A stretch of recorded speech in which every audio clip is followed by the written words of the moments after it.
हमारी संस्कृतियों पर इतना ज्यादा हमले किए, रहा सहा जो कसर था वह मुगलकालीन सभ्यता ने ध्वस्त कर दिया। विडंबना ये रही कि 4 महातीर्थों में कुंभ महाकुंभ के रूप में तो जीवित रहा, लेकिन अन्य स्थानों पर होने वाले जो हमारे 8 कुंभ मेले थे वो विलुप्त से हो चुके या अन्य नामों से जाना जाने लगा उन्हें। मैंने बहुत सारा शोध किया। शोध करने के पश्चात राजिम कुंभ की प्राचीनता एवं प्रामाणिकता इस पुस्तक का मैंने लेखन किया, वह प्रकाशित भी है, शायद आप तक पहुंची भी हो। यहां बहुत सारे पुरातात्विक साक्ष्य हैं। महाराजिम के जो मंदिर में शिला है, आप उसमें देखें तो चंद्रमा जिसने घट की रक्षा की, सूर्य का प्रतीक और कुंभ कलश का प्रतीक उस प्राचीन शिला में हमें द्रष्टव्य होता है। ये सारे कुंभ के प्रतीक हैं। बहुत सारे जो यहां से राजिम महात्मा के नाम से एक बहुत ही सुंदर ग्रंथ संस्कृत में प्रकाशित हुआ था। मैं ये नहीं कहूंगा वो भाजपाइयों ने छपवाया था, वो कांग्रेस के कार्यकाल में छपा था।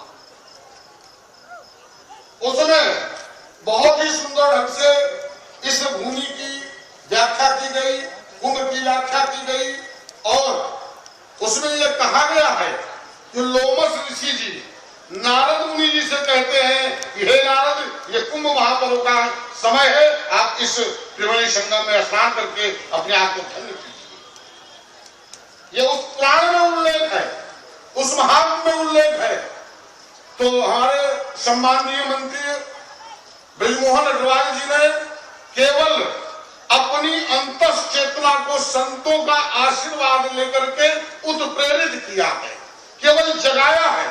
और जो ये 12 वर्ष का चक्कर था उसे समाप्त करते हुए प्रतिवर्ष में लगा दिया कि हम जो लुप्त प्राय कुंभ है उनके महात्म का भी, उसका भी आनंद ले सके, उसका भी आशीर्वाद ले सके, उस कुंभ महात्म का जो हमें पुण्य प्राप्त हो सके, इसलिए इस राज्य क्षेत्र में प्रतिवर्ष कुंभ मनाया जाए और अन्य विलुप्त कुंभों की भी यहाँ पर वार्षिक उत्सव के रूप में हम उसे मना सके, तो निश्चित ही वे साधुवाद के पात्र हैं।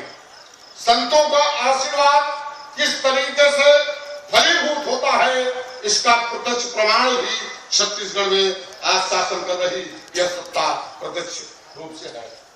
तो संतों का आशीर्वाद निश्चित रूप से जो कार्य करेंगे, जो सेवा करेंगे, जो निष्कपट भाव से संतों के चरणों में आकर के अपना सिर झुकाएंगे कि मिटा दे अपनी हस्ती को, घर कुछ मत बाचा है, दाना खाक में मिलकर उन्हें गुलजार होता है। रही बात आशीर्वाद की, तो मिल जाए तो हर मुश्किल होती है। अरे मिल जाए यही तो मुश्किल होती है।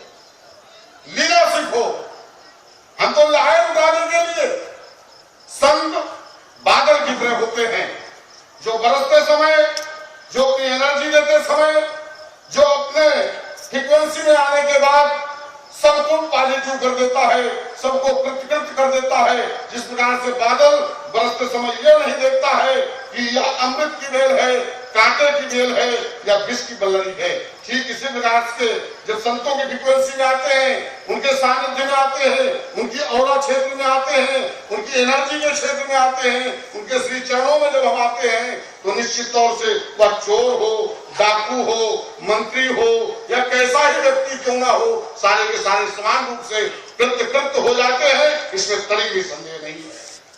सवाल यह है कि आपने उस आशीर्वाद को ग्रहण किस ढंग से किया है। आपका बर्तन साफ है कि नहीं? यदि आपका बर्तन गंदा है तो हमारा आशीर्वाद भी वहां गंदा हो जाएगा। हम अगर किसी गंदे बर्तन में दूध गोरस डालते हैं तो वह दूध फट जाता है।